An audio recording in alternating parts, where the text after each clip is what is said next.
जनतेचा रोष आहे. कामं 20-20 वर्ष झाली नाही आहेत, तेच चाललं आहे. लोकांच्या दारोदारी जाऊन त्यांच्या समस्या विचारतोय.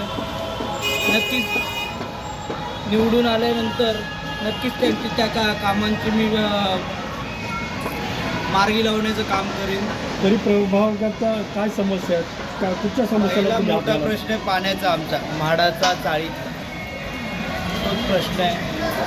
तो पहिला आता इथे क्लस्टरचं काय हे दाखवलं गेलं आहे, काय तुम्हाला काय वाटतं? काय तुम्हाला पण माहिती आहे क्लस्टर वगैरे काय होणार आहे? क्लस्टर वगैरे सर्व. आता तुमच्या मतदारसंघात तुमच्या पॅनलमध्ये कोण कोण आहेत? मी आहे, भारतीताई भोसले आहेत. भोसले मॅडम, काय सांगाल तुम्ही? निवडणुकीला सामोरं जातात, सोबत मयूर शिंदे साहेब आहेत तुमच्याबरोबर. मला वाटतं त्यांच्याबरोबर मी आहे, तर आमच्या दोघांची पण पॉझिटिव्ह एनर्जी आहे की आम्ही दोघं काम करू शकू आणि जनतेला ज्या कामाची अपेक्षा आहे त्या कामाच्या अपेक्षेवर आम्ही खरे होतो. कारण जनतेच्यामध्ये जो रोष आहे, काम होत नाही आहे, पाण्याचा प्रश्न आहे, कचऱ्याचा प्रश्न आहे, तो आम्ही दोघं मिळून ह्या आपल्या माढा वसाहतीच्या 14 नंबर प्रभागाचा विकास करण्यासाठी कटिबद्ध आहोत दोघे. असं दावेदार आहेत, कशा पद्धतीने बघता या सर्व गोष्टीकडे? नाही, आम्ही लोकांसमोर आम्हाला आमची एक संधी मागण्यासाठी जातो, बाकी काय नाही. पण आम्ही युतीतले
गाड्या बघा.